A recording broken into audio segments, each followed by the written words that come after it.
Assalamualaikum warahmatullahi wabarakatuh. Saya Tita Wanda Afifah. Di sini saya akan menjelaskan tentang pemikiran ijtihad pengetahuan dalam Islam menurut Muhammad Abduh. Ijtihad menurut Abduh bukan hanya boleh, namun sangat penting dan perlu diadakan. Tetapi yang dimaksudkan bukan tiap-tiap orang itu boleh melakukan ijtihad, melainkan hanya orang-orang yang memenuhi syarat untuk bisa berijtihad. Bagi yang tidak mengikuti syaratnya, maka harus mengikuti pendapat mujtahid yang ia percayai pahamnya atau ia setujui pahamnya. Ijtihad ini dijalankan langsung pada Al-Quran dan hadis sebagai sumber asli dari ajaran-ajaran Islam. Lalu konsep sosial menurut Muhammad Abduh. Muhammad Abduh itu seorang pemikir pembaru Islam yang sangat berpengaruh di dalam pemikiran Islam. Pemikirannya membawa dampak yang signifikan dalam berbagai tatanan kehidupan masyarakat Islam, meliputi aspek penafsiran Al-Quran, pendidikan, sosial masyarakat, politik, peradaban, dan sebagainya. Islam adalah agama yang terdiri dari beberapa aspek yang saling berhubungan satu dengan yang lainnya, yaitu akidah, teologi, syariah, dan akhlak. Namun,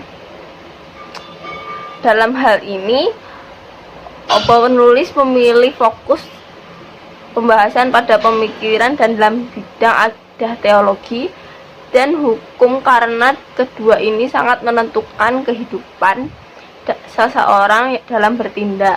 Kepercayaan pada kekuatan akal akan membawa Muhammad Abduh selanjutnya kepada paham yang mengatakan bahwa manusia mempunyai kebebasan dalam kemampuan dan perbuatannya.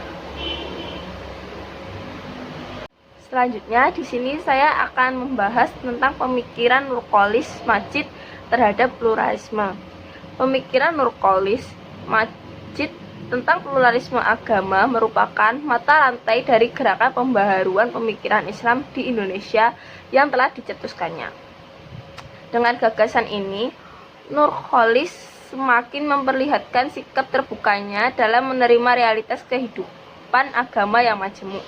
Nurcholis memberikan makna pluralisme sebagai suatu sistem nilai yang memberikan pandangan secara positif dan optimis terhadap suatu kemajemukan, dengan cara menerimanya sebagai kenyataan dan berbuat baik sesuai kenyataan itu.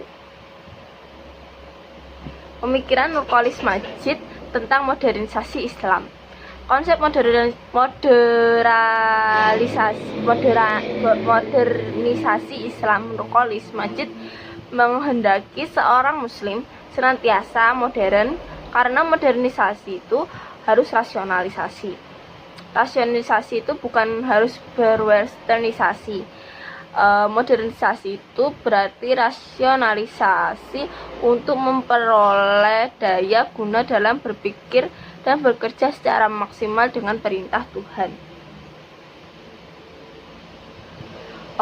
Kontribusi pemikiran modernisasi Islam Nurcholis Madjid berkeinginan bahwa pola pemikiran umat Islam harus maju dan mau mengambil ilmu pengetahuan dari siapa saja, tidak hanya kepada umat Islam saja, akan tetapi nilai-nilai Islam tetap diutamakan dan jangan ditinggalkan.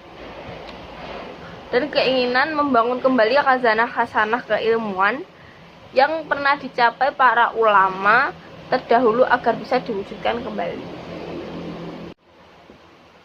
Selanjutnya, saya akan membahas tentang pemikiran Muhammad Iqbal. Pertama, beliau menggabungkan ilmu kalam, tasawuf, falsafah, ilmu sosial, dan sastra dalam pemikirannya sebagai rangka untuk memahami ajaran Islam. Yang kedua, dalam memahami kondisi umat Islam dan perkembangan pemikirannya, ia tidak memisahkan falsafah dan teologi dari persoalan sosial budaya yang dihadapi umat Islam. Ketiga, pemikiran-pemikirannya yang paling cemerlang sebagian besar diungkapkan dalam puisi yang indah dan menggugah, sehingga menempatkan dirinya sebagai penyair filosofis Asia yang besar pada abad ke-20. Yang keempat, beliau berpendapat bahwa penyelamatan spiritual dan pembebasan kaum muslim secara politik hanya dapat terwujud dengan memperbaiki nasib umat Islam dalam kehidupan sosial, politik, ekonomi, dan kebudayaan. Lalu pemikiran pembaharuan hukum Islam. Pertama, Al-Quran. Disinggung pada awal pembahasan bahwa Al-Quran sumber etika yang mencakup berbagai aspek hidup termasuk aspek hukum. Hanya memuat prinsip-prinsip dasar yang memungkinkan untuk dikembangkan pada berbagai perubahan yang terjadi sepanjang sejarah hidup manusia. Yang kedua, Al-Hadis. Kajian Iqbal terhadap hadis didasarkan pada situasi kondisi masyarakat yang berkembang pada waktu itu. Sekian dari saya, terima kasih. Wassalamualaikum warahmatullahi wabarakatuh.